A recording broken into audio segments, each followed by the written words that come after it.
لله نحمده ونستعينه ونستغفره ونعوذ بالله من شرور أنفسنا ومن سيئات أعمالنا من يهده الله فلا مضل له ومن يضلل فلا هادي له أشهد أن لا إله إلا الله وحده لا شريك له وأشهد أن محمدا عبده ورسوله أما بعد أعوذ بالله من الشيطان الرجيم بسم الله الرحمن الرحيم طه ما أنزلنا عليك القرآن لتشقى إلا تذكرة لمن يخشى تنزيلا ممن خلق الأرض والسماوات العلى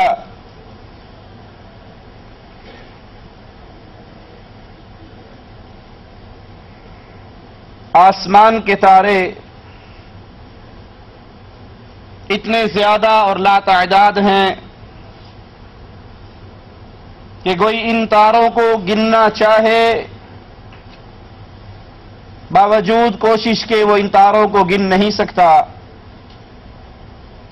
امت محمد کریم صلی اللہ علیہ وسلم میں ایک ایسی ہستی اور ایک ایسی ذات بھی ہے جس طرح پوری دنیا کوشش کر لے آسمان کے تاروں کو نہیں گن سکتی، اسی طرح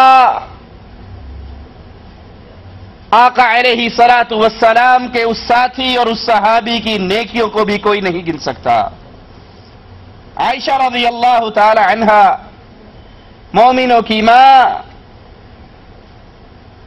آسمان پہ چمکتے ہوئے تاروں کو دیکھتی ہیں، آقا علیہ الصلوۃ والسلام سے سوال کرتی ہیں، یا رسول اللہ صلی اللہ علیہ وسلم، جس طرح یہ آسمان کے لاتعداد تارے ان کو کوئی گن نہیں سکتا، کیا آپ کی امت میں کوئی خوش نصیب ہے کہ اس کی نیکیاں بھی اتنی ہی ہو جتنی آسمان کے یہ ستارے ہیں؟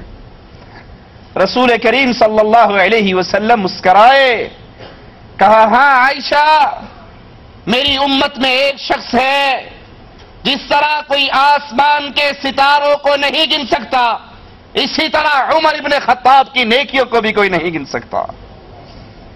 عمر ابن خطاب رضی اللہ عنہ وارضا، جن کی کنیت ابو حفص، ولادت رسول صلی اللہ علیہ وسلم کے 13ویں سال مکہ میں پیدا ہوئے، زمانہ جہلیت میں، دور جہلیت میں بھی عرب کی سفارت کا عہدہ امیر عمر رضی اللہ عنہ وارضا کے پاس تھا، تجارت آپ کا پیشہ، اور اسی تجارت کے پیشے سے منسلک ہو کر اتنی ترقی پائی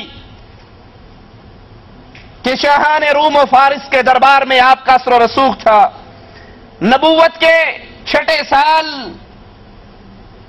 عمر رضی اللہ عنہ وارضا لا الہ الا اللہ کے توحیدی نعرے کو اپنے سینے سے لگاتے ہیں، اسلام میں داخل ہوتے ہیں، اور اسلام لانے سے پہلے مسلمانوں کے اور آقا علیہ الصلوۃ والسلام کے شدید ترین مخالف اور دشمن ایک دن گلے میں تلوار لٹکائی ہوئی غصے سے گزر رہے، ایک مسلمان جس نے اپنے ایمان کو ابھی تک چھپایا ہوا تھا، وہ دیکھتے ہیں تو کہتے ہیں عمر کہاں کا ارادہ ہے؟ غصے میں ہو، ننگی تلوار گلے میں ہے؟ کہا آج میں محمد صلی اللہ علیہ وسلم کو قتل کرنے کے لیے جا رہا، نعوذ باللہ، کیونکہ اس نے ہمارے قریشی سرداروں کو بیوقوف گردانا ہے اور ہمارے معبودوں کے بارے میں غلط بات کہتا ہے، غلط جملے کہتا ہے، ان کی توہین کرتا ہے۔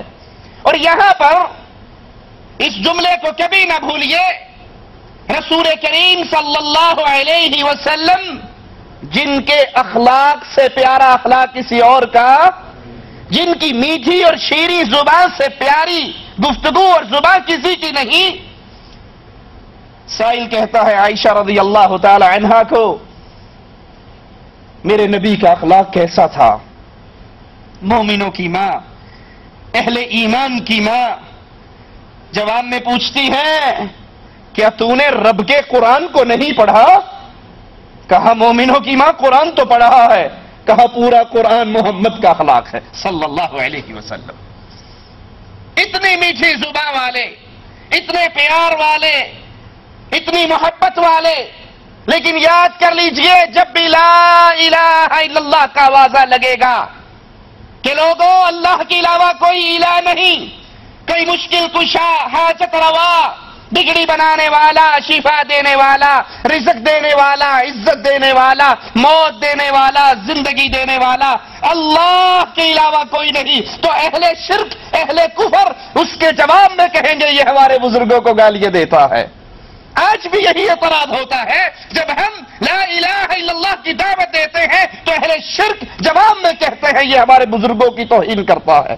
ہمیں تو چھوڑیے، ہم تو آقا امام کائنات، امام اعظم، امام الانبیاء جناب محمد رسول اللہ صلی اللہ علیہ وسلم کے مبارک قدموں سے اڑنے والی خاک کے ایک ذرے کے برابر بھی نہیں. لیکن جب امام الانبیاء نے، امام اعظم نے لا الہ الا اللہ کے آوازے کو مکہ کی گلیوں میں بلند کیا، اس وقت کے کفار نے بھی جواب میں وہی کہا تھا جو آج اہل توحید کو اہل شرک کہتے ہیں کہ یہ ہمارے بزرگوں کو گالیاں دیتا ہے، اور محمد صلی اللہ علیہ وسلم نے کسی کو گالی کہا یہ ہمارے معبودوں کو برا کہتا ہے، ہمارے قریشی سرداروں کو بیوقوف سمجھتا ہے.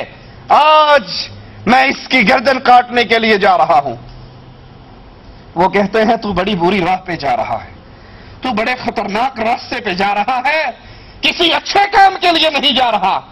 جواب میں کہتے ہیں لگتا ہے کہ تو بھی مسلمان ہو چکا ہے، میں محمد صلی اللہ علیہ وسلم سے پہلے تیرا ہی کام سٹارٹ کیوں نہ کروں. کہا میری طرح بڑھنے والے،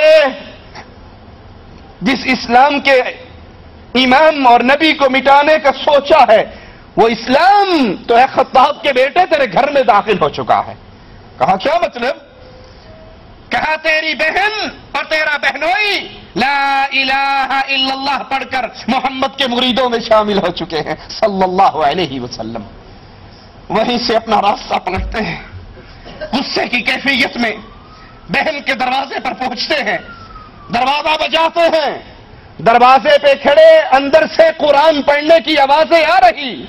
آقا علیہ الصلوۃ والسلام کچھ مسلمانوں کو ابتدائی ایام میں دوسرے مسلمانوں کی کفالت میں دے دیا کرتے تھے اور ان کے ذمے ان کو قرآن کی تعلیم دینا ہوتی.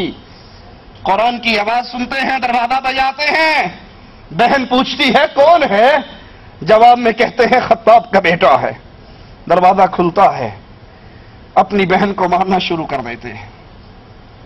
اس مسلمان ہونے کی وجہ سے، اس کلمہ پڑھ لینے کی وجہ سے اپنے بہنوئی کو مارتے ہیں، بہن کو مارتے ہیں. یہاں کے بہن لہو لہان ہو جاتی ہے، لیکن جس کا عمر بیٹا تھا اس کی وہ بیٹی تھی. خطاب کا بیٹا عمر تھا تو بہن بھی تو عمر کی تھی. جواب میں کہتی ہے بھائی تیرا جی چاہے آج میری گردن کو قلم کر دے، میں کلمہ پڑھ چکی ہوں، میں اس سے پیچھے نہیں ہٹ سکتی. جب بہن کو خون آلود دیکھتے ہیں غصہ تھمتا ہے، گھر میں بیٹھتے ہیں، ایک کتاب پہ نظر پڑتی ہے جس پہ لکھا ہوا ہے بسم اللہ الرحمن الرحیم. اس کتاب کو لیتے ہیں، ان آیات کی تلاوت کرتے ہیں، اور وہ آیات کیا ہے؟ طٰہ ما انزلنا علیک القرآن لتشقى الا تذکرة لمن یخشى تنزیلا ممن خلق الارض والسماوات العلی. اس کو پڑھتے ہیں، ایمان امیر عمر کے دل میں داخل ہو جاتا ہے، بے اختیار پکار اٹھتے ہیں اشہد اللہ الہ الا اللہ. وہ صحابہ جو اس گھر میں موجود تھے، گھر والوں کو قرآن کی تلاوت سکھا رہے تھے، وہ چھپی ہوئی جگہ سے باہر نکلتے ہیں اور بلند آواز میں اللہ اکبر کا نعرہ لگاتے ہیں اور کہتے ہیں عمر ابھی چند دن پہلے ہی ہمارے آقا جناب محمد الرسول اللہ صلی اللہ علیہ وسلم نے اللہ سے دعا کی تھی، اے اللہ اسلام کو عزت بخش دو میں سے کسی ایک انسان سے، یا عمر ابن حشام کو لا الہ الا اللہ کی توفیق دے دے، یا عمر ابن خطاب کو مسلمانوں کی صف میں شامل کر دے. عمر ہمیں یقین ہے ہمارے نبی کی دعا تیرے حق میں اللہ نے قبول کر لی ہے. کہتے ہیں مجھے اپنے نبی کے پاس لے کر چلو۔ عمر بن خطاب رضی اللہ عنہ وارضا رسول کریم صلی اللہ علیہ وسلم کے پاس آتے ہیں، دروازہ بجتا ہے، مسلمان اندر سے پوچھتے ہیں کون ہے؟ جواب میں کہتے ہیں عمر ہوں۔ مسلمان کچھ پریشان